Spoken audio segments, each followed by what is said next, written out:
Olá, boa tarde a todos. Mais uma vez estamos aqui juntos para esse trabalho do Grêmio Espírita Perseverança e Caridade, do estudo sequenciado do Evangelho segundo o Espiritismo. Eu me chamo Marcos Ribeiro, sou trabalhador da casa, faço parte do Grupo Anália Franco e colaboro com o setor doutrinário. Antes de dar início ao estudo, à continuação do estudo do capítulo 11, na qual paramos no último domingo, nós vamos, como de costume, faz uma prece de abertura, então aqueles que se sentirem à vontade podem fechar os olhos, mas também, se você não quiser, você pode continuar nos assistindo. O importante é que possamos aproveitar esse momento para entrar em sintonia com os amigos benfeitores, pedir auxílio à espiritualidade para que possamos ter um momento de conhecimento, de aprendizagem, que estejamos receptivos aos ensinamentos do Cristo. Amado Mestre, que possamos rogar a espiritualidade maior, o seu amparo, o seu auxílio, para que tenhamos, em mais uma tarde de domingo, do estudo dos teus ensinamentos, o aprendizado, e ao mesmo tempo que possamos agradecer essa oportunidade de nos reunir, de estarmos juntos, aprendendo, compreendendo, que esses instantes de ensinamento possam ser uma luz ao nosso lar, que ela possa reverberar e chegar ao alcance de todos aqueles que precisam do teu auxílio, do teu amparo. Ó Mestre, que tenhamos mais uma vez esse momento iluminado e que todos aqueles que necessitem, que possam até ela chegar à tua palavra. Obrigado, Senhor, por mais esse momento. Que assim seja. Pois bem, aqui estamos, né? Vamos dar continuidade ao capítulo 11. Hoje nós iremos falar do item 14, na qual ele trata sobre caridade para os criminosos. Esse tópico ele é um tópico que tem um texto um pouco extenso. Eu vou ler uma parte na qual abre o item, né, ela faz parte das instruções dos Espíritos sobre o capítulo 11, né, que é amar ao próximo como a si mesmo, na qual tem algumas anotações de Mateus, aí a gente vai fazer referência ao longo da fala. E depois eu retomo com uma outra parte de encerramento, na qual o Espírito Isabel de França, que faz essa instrução aqui desse tópico, caridade para os criminosos. Pois bem, item 14. A verdadeira caridade constitui um dos mais sublimes ensinamentos que Deus deu ao mundo. Completa fraternidade deve existir entre os verdadeiros seguidores da sua doutrina.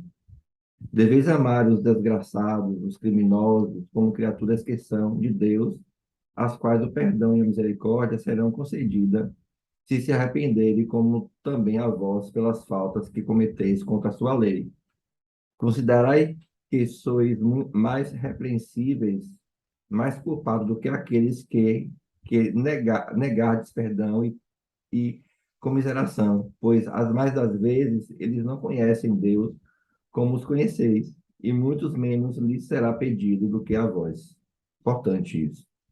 Não julgueis absolutamente, meus caros amigos, porque porquanto o juízo que proferirdes, ainda mais severamente vos será aplicado e precisais de indulgência para os pecados em que sem cessar incorreis. Ignorais que há muitas ações que são crimes aos olhos do Deus de pureza e que o homem nem sequer como faltas leves considera? A verdadeira caridade não consiste apenas na esmola que dai, nem mesmo nas palavras de consolação que lhes aditeis. Não, não é apenas isso o que Deus exige de vós. A caridade sublime que Jesus ensinou também consiste na benevolência de que useis sempre em todas as coisas para com os vossos próximos. Podeis ainda exercitar essa virtude sublime com relação a seres para os quais nenhuma utilidade terão as vossas esmolas, mas que algumas palavras de consolo de encorajamento, de amor, conduzirão ao Senhor Supremo. Interessante essa passagem, e eu vou aproveitar esse momento para a gente fazer uma reflexão, né, que observando as palavras de Jesus, na passagem anotada por Mateus, no capítulo 7, versículo 12, que abre, né, esse capítulo, né, fazer aos homens tudo o que desejais que eles vos façam, pois esta é a lei, né? Essa é a primeira parte desse estudo do Evangelho, né? Aí é, eu vi uma reflexão, né? O que é que Jesus quer nos mostrar com essa passagem? E somos, né, a gente pensando, somos bondosos quando os outros necessitam de nós. Mas o Evangelho vem nos convidar, né, para uma reflexão maior do que a caridade. Aí me faz também trazer uma reflexão sobre a pergunta 886 do Livro dos Espíritos, né, quando Kardec pergunta qual é o verdadeiro sentido da palavra caridade, como a entendia Jesus. E os Espíritos respondem, né, benevolência para com todos, indulgência para as imperfeições dos outros, e perdão das ofensas. Interessante, né? Essa pergunta do Livro dos Espíritos nos faz lembrar que respeitar o estado evolutivo do outro ainda é uma grande dificuldade nossa. E interessante a gente trazer essa reflexão, né? Porque hoje, na sociedade em que vivemos, a violência nos envolve todo o tempo, nas ruas, na mídia, muitas vezes dentro da nossa casa. E o estudo desse item do Evangelho segundo o Espiritismo provoca as mais variadas reações em nós. Quando tratamos o perdão no âmbito das pessoas que conhecemos ou convivemos, muitas vezes encontramos barreiras enormes que julgamos impossível de superar, né, para a prática do perdão. Imagine, quando pensamos no perdão e caridade para com os criminosos, nós nos encontramos muitas vezes a dizer para nós mesmos, nunca. Porque se ele cometeu um crime, por que perdoar? Ele não merece. Absurdo o perdão dessa caridade. Já pensamos assim muitas vezes, né? Agora, chama atenção. Não vamos confundir nosso perdão com a responsabilidade dos atos, né, que eles cometem, porque eles terão que enfrentar as leis, as suas, né, enfrentar as suas realidades, a lei de causa e efeito, né, porque somos responsáveis pelo que praticamos.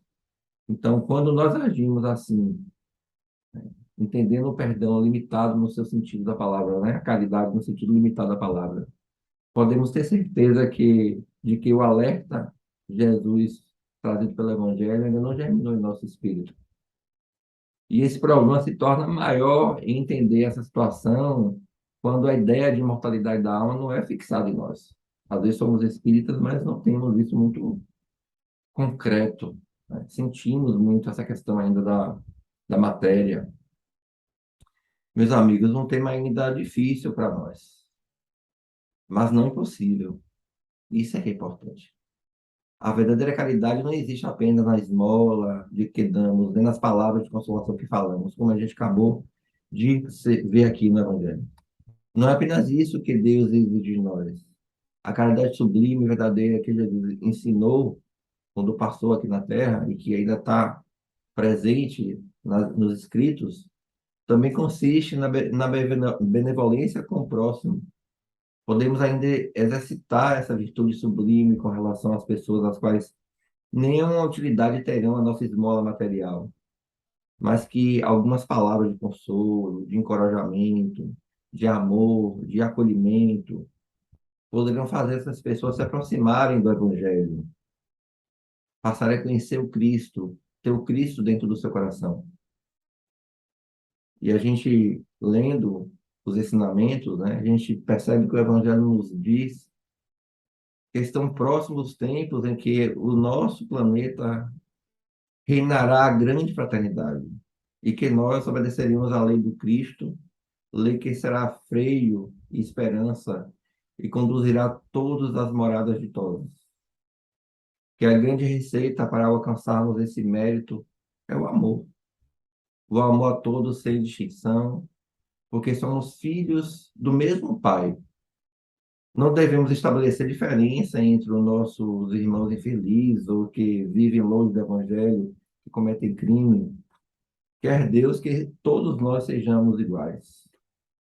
Não desejamos desprezar ninguém, não devemos desprezar ninguém, mesmo os criminosos. Permitir Deus que entre nós se achem esses irmãos para que sirvam de ensinamento. Em breve, quando os homens se encontrarem submetidos às verdadeiras leis de Deus, já não haverá necessidade desse ensinamento, de convívio com esses indivíduos que cometem crimes. Todos os espíritos impuros e revoltados serão afastados ou conduzidos para mundos inferiores, de acordo com as suas inclinações. Na literatura espírita, temos vários relatos sobre esse assunto. Um exemplo bem interessante e que é um livro bem conhecido no nosso meio, né? É o livro Os Exilados da Capela, escrito por Edgar Morin, que narra a história espiritual da humanidade aqui na Terra. E lá a gente percebe que se nós não alcançarmos a plenitude, né, para chegar nesses mundos ditosos, teremos que ser atraídos por afinidade para mundos bem próximos da nossa realidade, para que a gente também possa impulsionar aquele novo planeta, né? E aí eu queria trazer, para a gente finalizar nossas reflexões, o último parágrafo desse item 14, né, amar ao próximo como a si mesmo, na caridade para os criminosos, o texto de Isabel de França. Ela diz isso: deveis àquele de quem falo o socorro das vossas preces. É a verdadeira caridade. Não vos cabe dizer de sua presença, não vos cabe dizer de um criminoso, é o miserável, deve-se expurgar da sua presença a terra, muito branda é para um ser de tal espécie a morte que lhe inflige. Não, não é assim que vos compete falar. Observai o vosso modelo, Jesus, que diria ele se visse junto de si um desses desgraçados. Lamenta-lo. Considera-lo-ia um doente, bem digno de piedade, estender-lhe as mãos. Em realidade, não podeis fazer o mesmo, mas pelo menos podeis orar por ele, assistir-lhe o Espírito durante o tempo em que ainda esteja de passagem na terra. Pode ele ser tocado de arrependimento se orardes com fé. É tanto o vosso próximo como o melhor de nós, dos homens, tua alma, transviada e revoltada, foi criada como a vossa, para se aperfeiçoar. Ajudai-o, pois, a sair do lameiro, a sair do lameiro e orai por ele. Isabel de França. É isso, né? Se ainda não conseguimos fazer o ideal cristão, né? O perdão, a caridade verdadeira, pelo menos que podemos orar por ele, assistir por esse espírito miserável, que pode ser tocado de arrependimento, né? Isso é um exercício para nós, um exercício importante para a prática da verdadeira caridade, como pede o Evangelho. Bom, é isso que nós temos como reflexão para o estudo do Evangelho de hoje. Próxima semana falaremos do último tópico, né, desse capítulo, para depois retomarmos o capítulo 12, né, iniciarmos do capítulo 12. É isso, meus irmãos. Vamos encerrar nosso trabalho de hoje, né? Agradecendo ao Mestre Jesus pela oportunidade concedida, pela graça, que possamos ter uma semana proveitosa, uma semana de muita luz,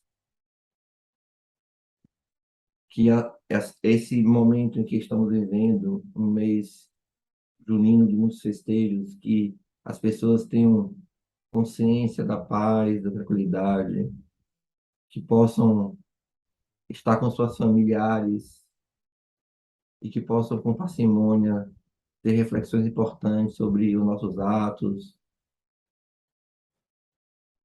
que protejam os irmãos que passem por necessidades, por dificuldades, protejam todos aqueles que vivem em situações de rua, em desamparo, passando fome, frio, que possa ser tocado o coração daqueles que têm posses e que possam ajudar esses irmãos.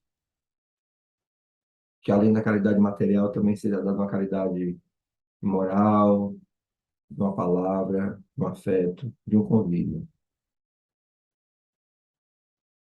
Obrigado a todos por estar aqui, que possam divulgar para seus familiares os ensinamentos que aqui hoje tivemos, que possam divulgar o nosso trabalho. Muito obrigado a todos, muita paz. Obrigado, meus irmãos, e possamos nos encontrar no próximo domingo, mais uma vez aqui com o nosso estudo do Evangelho. Até mais.